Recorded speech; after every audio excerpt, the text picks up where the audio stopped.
నమస్తే అండి. నా పేరు అయితేగాని జనార్దన్, అడ్వకేట్.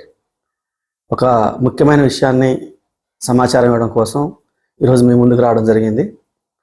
ఈ మధ్యకాలంలో తండ్రి ఆస్తిలో కూతుర్లకు కూడా సమానమైన వాటా వస్తుందనే ఉద్దేశంతో చాలామంది ఆడపడుచులు అన్నదమ్ముల మీద పార్టీషన్ కోసం కేసులు వేయడం అనేది ఎక్కువగా జరుగుతుంది ఈ మధ్యకాలంలో.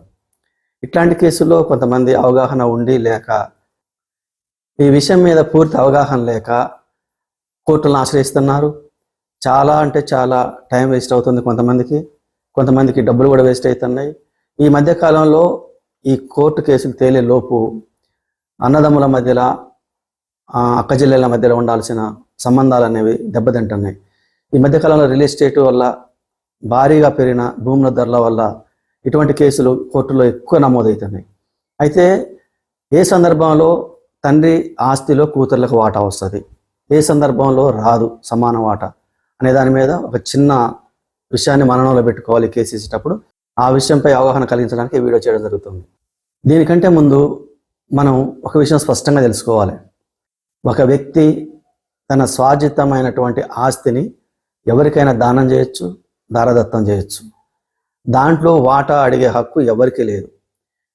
ఈవెన్ ఒక వ్యక్తికి ఇద్దరు కొడుకులు, ఇద్దరు బిడ్డలు ఉన్నప్పటికీ కూడా తన స్వార్జితమైన ఆస్తి ఒకే ఒక కొడుకు ఇచ్చినా కూడా మిగతా ముగ్గురు అడగటానికి లేదు. ఎందుకంటే ఒక వ్యక్తి యొక్క స్వార్జితమైన ఆస్తిని అతను తన ఇష్టం వచ్చిన వాళ్ళకి ఇవ్వచ్చు, తన ఇష్టం వచ్చిన వాళ్ళకి అంటే భిక్షాలకు ఇచ్చుకోవచ్చు, ధార్మిక కార్యక్రమాలకు ఇచ్చుకోవచ్చు, ఏదైనా స్వచ్ఛంద సంస్థలకు కూడా దారదత్తం చేయొచ్చు. దాంట్లో వాటా అడిగే హక్కు ఎవరికీ ఉండదు. అదే క్రమంలో ఒక తండ్రి బ్రతికున్నప్పుడు ఆ ఆస్తిని ఎవరికైతే ఇవ్వదలుచుకున్నాడో వాళ్ళకి ఇచ్చేస్తాడు.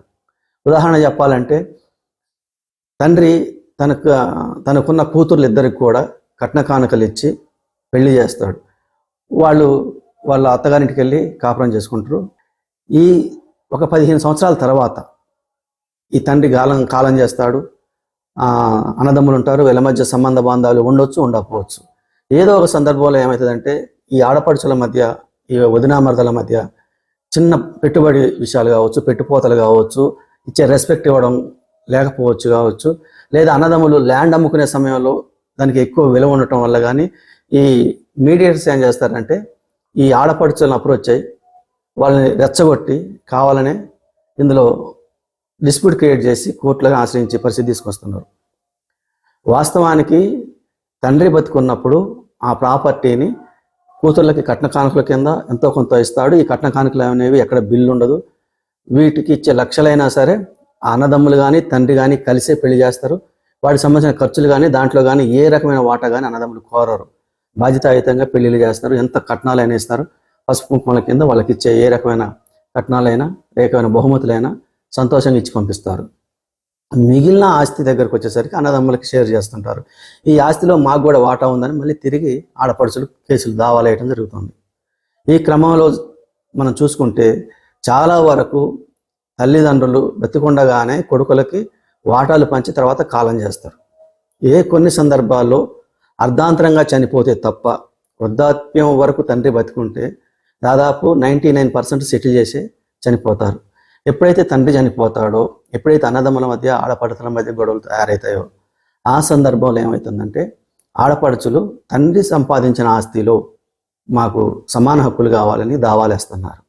ఇక్కడ ఈ విషయం ఏంటంటే, ఎప్పుడైతే ఒక మీడియేటర్ తీసుకొచ్చి నాకు వకీలు తెలుసని తీసుకుపోయి మీతోని ఈ పార్టీషన్ దావా చేస్తారో, ఆబ్వియస్లీ అడ్వకేట్ ఏం చేస్తారంటే ముందు పార్టీషన్ దావా చేస్తారు. తర్వాత డాక్యుమెంట్స్ మొత్తం పరిశీలించినప్పుడు తెలుస్తుంది ఇది తండ్రి గారు బతికున్నప్పటి స్వార్జితమైన ఆస్తి. ఆ స్వార్జితమైన ఆస్తిని తను బ్రతికుండగానే కొడుకులకు వాటా ఇస్తాడు. ఆ విషయం తెలియక తండ్రి ఆస్తిలో సమానమైన వాటా మాకు వస్తుందని చెప్పి వీళ్ళు దావా వేయడం జరుగుతుంది. కాబట్టి గుర్తుపెట్టుకోవాల్సిన విషయం ఏంటంటే, మీరు తండ్రి ఆస్తిలో తండ్రి తదనంతరం, తండ్రి కాలం చేశాక వాటా కోసం మీరు దావా వేయదలిస్తే ముందు ఒక విషయం రూఢి చేసుకోండి.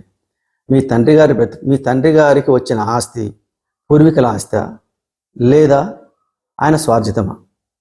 పూర్వీకుల ఆస్తి అయి ఉంటే దాని మీద మీకు అందరికి వారసులందరికీ హక్కు ఉంటుంది, ఇర్రెస్పెక్టివ్ ఆఫ్ జెండర్. ఆడ మగ తేడా ఉండదు. ఆస్తిలో వాటాకు సంబంధించి ఆడపిల్లలకు హక్కు ఉందా, మగపిల్లలకు హక్కు ఉందా అనేటువంటి ఆ డిస్క్రిమినేషన్ లేదు. వారసులందరికీ హక్కు ఉంటుంది. అదేవిధంగా మీ తండ్రి గారి స్వార్జితమైన ఆస్తి అయి ఉంటే ఎట్టి పరిస్థితుల్లో ఆయన బతికున్నప్పుడు ఎవరికైతే పంచిచ్చాడో, ఎవరికైతే దారదత్తం చేశాడో, ఎవరికైతే మ్యూటేషన్ చేశాడో వాళ్ళకి మాత్రమే హక్కు ఉంటుంది. మిగిలిన వ్యక్తులకి ఎవరికైనా సరే, కడుపును పుట్టిన కొడుకులు కావచ్చు, కూతుర్లు కావచ్చు, థర్డ్ పార్టీస్ ఎవరైనా సరే వాళ్ళకి ఏ రకమైన హక్కు ఉండదు. ఇంకొక విషయం ఏంటంటే, ఆయన వీలునామా ఒకవేళ ఆయన చనిపోయినా కూడా ఆయన జీవితకాలంలో ఎటువంటి పార్టీషన్ చేయకుండా ఒక వీలునామా రాసి చనిపోయినట్లయితే ఆ వీలునామా ప్రకారమే పార్టీషన్కి అవకాశం ఉంటుంది. ఎటువంటి వీలునామా రాయకుండా ఆస్తి తన పేరు మీదనే ఉంచుకొని ఆ తండ్రి కాలం చేస్తే మాత్రమే అతని వారసులందరికీ సమానమైన హక్కులు ఉంటాయి. ఈ విషయాన్ని తెలుసుకోవాలి. వీడియో ముగించే ముందు ఒక ముఖ్యమైన విషయం ఏంటంటే, ఒకవేళ మీకు నిజంగా మీరు తండ్రి ఆస్తి పంచి ఇచ్చినప్పటికి కూడా ఒకసారి రికార్డు లేకపోవచ్చు.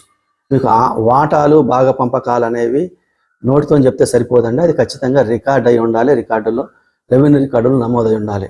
ఎవరైనా ఈ దావా పిటిషన్లు వేయాలనుకుంటే ఖచ్చితంగా మీరు రికార్డుని క్షుణ్ణంగా పరిశీలించి మీ తండ్రి గారు లేదా మీ తాతగారు ఎవరైనా సరే ఎప్పుడు చనిపోయారు, చనిపోయేటప్పుడు ఆ ప్రాపర్టీని ఎవరి పేరు మీద ఏ సంవత్సరం మ్యూటేషన్ చేశారు, ఆ మ్యూటేషన్ జరిగి ఉన్నప్పుడు వారు బతికున్నారా చనిపోయారా, ఇట్లాంటివన్నీ కూడా మీరు రికార్డులు కలెక్ట్ చేసుకొని మీ దగ్గరలో ఉన్న వకీల్ని సంప్రదిస్తే వారి సూచన మేరకు దావా వేయాలి తప్ప మా తండ్రి ఆస్తిలో మా తండ్రికి తదనంతరం వాటా ఉందని ఎటువంటి రికార్డులు చూసుకోకుండా తొందరపడి వేయడం వల్ల ఒకటి మీ ఆర్థికంగా నష్టపోతారు, 2 విలువైన సమయం నష్టపోతారు, 3 మీ సోదరులతో ఉన్నటువంటి సంబంధ బాంధవ్యాలు దెబ్బతింటాయి.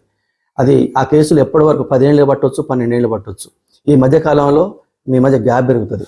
కాబట్టి ముఖ్యంగా పార్టీషన్ దావాలు వేసేటప్పుడు జాగ్రత్తగా ఆలోచించండి. నమస్కారం.